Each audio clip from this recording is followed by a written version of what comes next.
인류 역사상 생사에 관해서는 다양한 종교와 사상에서 논하고 있다. 특히 동양 철학에 있어서 장자임과 죽음은 대립이 아니라 하나의 흐름입니다.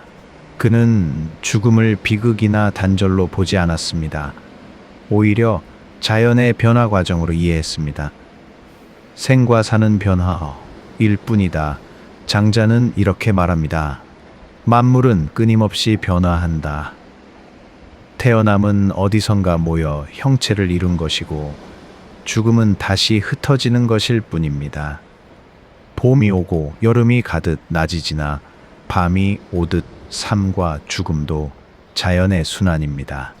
죽음이라 하더라도 존재 자체가 사라지기보다는 마치가 분자가 결합하듯이 생이 주어졌다면 죽음은 결합되었던 분자가 흩어지면서 우주 속에 또 다른 형태로 머문다고 본 것이다. 따라서 죽음은 단절이라기보다는 또 다른 형태의 존재라고 보는 것이다.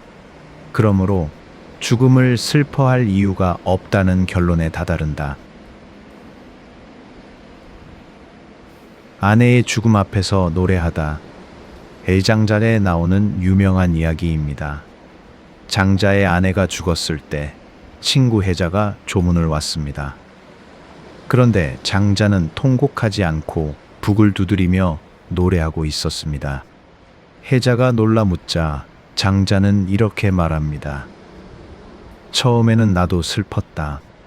그러나 곰곰이 생각해보니 그녀는 본래 형체도 없었고 기가 모여 삶이 되었으며 다시 흩어질 뿐이다. 죽음은 소멸이 아니라 형태의 변화라는 것입니다. 나비의 꿈과 생사의 경계 장자의 호전몽 이야기에서 그는 자신이 나비인지 나비가 자신인지 묻습니다. 이 이야기는 단순한 인식론이 아니라 생과 사의 경계 역시 절대적이지 않다는 메시지를 담습니다. 우리가 절대적이라 여기는 경계는 사실 인위적 분별일 뿐이라는 것입니다.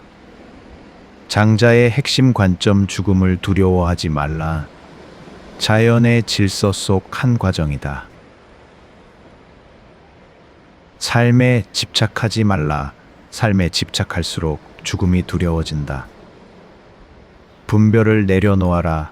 살아있음과 죽어있음도 인간이 만든 구분일 수 있다. 현대인에게 주는 메시지, 우리는 이 수명에 집착하고 이 건강에 집착하고 이 노화에 저항합니다. 장자는 말합니다. 억지로 붙들지 말라. 삶을 통제하려 할수록 죽음은 더 큰 공포가 됩니다. 그러나 삶을 흐름으로 본다면 죽음은 단절이 아니라 귀환입니다. 한 문장으로 정리, 삶은 모임이고 죽음은 흩어짐이다. 둘은 같은 도의 다른 모습일 뿐이다. 당신은 죽음이 끝처럼 느껴지십니까? 아니면 변화처럼 느껴지십니까? 이 동양의 장자와 비슷한 맥락에서 볼 수 있는 서양 철학자 니체의 생사에 대한 관점도 비교해 보겠습니다. 프리드리 니체의 생과 사 니체에게 삶은 긍정해야 할 것, 죽음은 회피가 아니라 선택과 태도의 문제였습니다.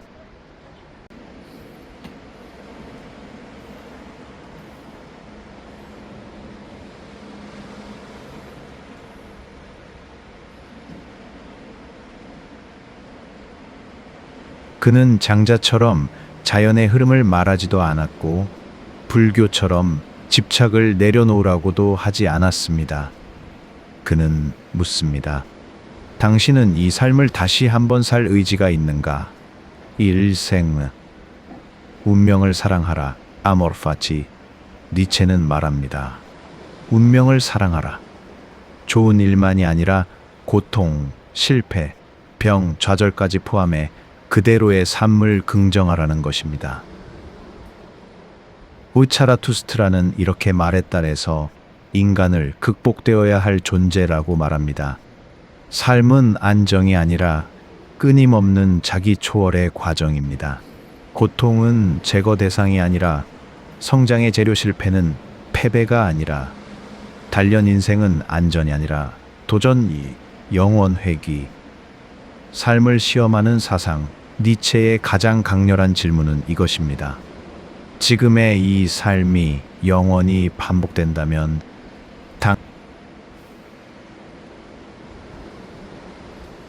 이 사상은 즐거운 학문에 등장합니다. 죽음 이후의 천국이나 구원을 말하는 대신 그는 지금 이 삶을 얼마나 긍정하는가를 묻습니다. 죽음은 도피가 아니라 지금의 삶을 평가하는 거울입니다. 4. 초월이 아닌 완성. 니체는 자살을 무조건 부정하지 않았습니다. 그는 자유로운 죽음을 말했습니다. 이는 이 도망이 아니라 이 스스로의 삶을 완성하는 태도를 의미합니다. 그에게 중요한 것은 얼마나 오래 사느냐가 아니라 어떻게 살았느냐입니다. 장자와의 차이. 장자 니체 흐름에 맡김 삶을 밀어붙임 죽음은 변화. 죽음은 삶의 평가. 자연스러움. 즉 장자는 힘을 빼고 니체는 힘을 불태웁니다. 니체 생사관의 핵심. 삶을 미화하지 말고 정면으로 보라. 고통을 포함해 사랑하라. 죽음은 삶의 반대가 아니다. 무의미하게 사는 것이 진짜 위험이다.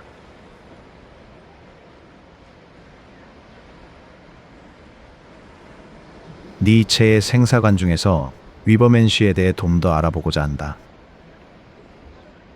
위버맨시는 철학자 프리드리 니체가 짜라투라투스를 말한다에서 제시한 인간 이상입니다. 직역하면 초인이지만 이는 어떤 의미에서 오역이다. 니체가 이야기하는 위버맨시는 단순히 힘이 센 영웅이 아니라 자기 자신을 넘어서는 인간, 즉 자기 극복의 존재를 의미합니다. 어떤 의미로는 가장 인간적인 인간이라 할 수 있다. 왜 위버맨시가 필요한가? 니체는 신은 죽었다라고 말합니다. 이는 종교적 가치가 절대 기준이 되던 시대가 끝났다는 선언이었습니다. 문제는 그 다음입니다. 절대적 기준이 사라진 세계에서 인간은 무엇을 기준으로 살아야 하는가? 니체의 답이 바로 위버맨시입니다. 남이 정해준 도덕이 아니라 스스로 가치를 창조하는 인간. 위버맨시의 특징.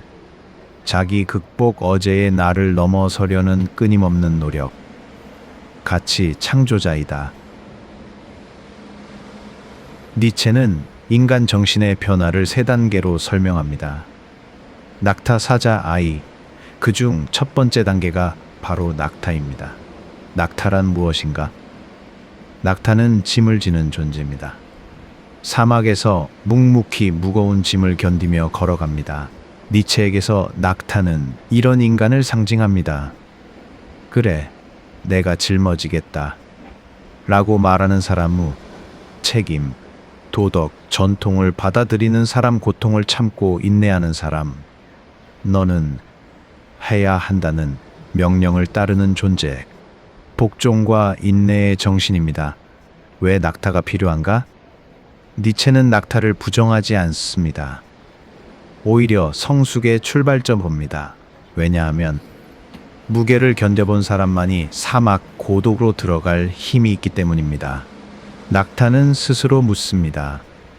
가장 무거운 것은 무엇인가? 그리고 그것을 일부러 짊어집니다. 자기 단련의 단계입니다. 낙타의 한계. 하지만 낙타는 결국 타인의 가치를 지고 갑니다. 부모의 기대, 사회의 규범, 종교적 도덕, 이렇게 살아야 한다는 여기서 멈추면 자기 삶이 아니라 남의 삶을 살게 됩니다. 그래서 다음 단계가 등장합니다. 사자로의 변신. 사자는 말합니다. 나는 원한다. 낙타가 당신이 원하시는 대로 라면, 나는 그렇게 원하지 않는다 라고 외칩니다. 이 단계는 부정과 해방입니다. 최종 단계, 아이 단계는 단순한 파괴가 아니라 새로운 가치를 창조하는 순수함입니다. 한 문장 정리 낙타는 짐을 견디는 인간, 의무와 도덕을 받아들이는 초기 단계의 정신입니다. 니체는 낙타를 무시하지 않았습니다. 낙타의 인내가 없으면 사자가 될 힘도 없습니다. 그리고 사자의 용기가 없으면 아이의 창조도 없습니다. 낙타의 인내가 없으면 사자가 될 힘도 없습니다. 그리고 사자의 용기가 없으면 아이의 창조도 없습니다. 아이, 창조하는 인간, 니체가 가장 높이 본 단계입니다. 현대인의 모습, 남의 기준이 아닌 자기 기준으로 삶 설계 실패를 두려워하지 않음 놀이처럼 일함 삶을 긍정함 특징, 유연함, 창조성 아이 단계는 단순한 순진함이 아니라 사자 단계를 통과한 뒤의 순수함입니다. 세 단계를 한 문장으로 단계 질문표 낙타. 무엇을 감당해야 하는가? 복종사자, 종사자. 왜 따라야 하는가? 거부아인 무엇을 창조할 것인가? 창조 현대인의 현실 20대.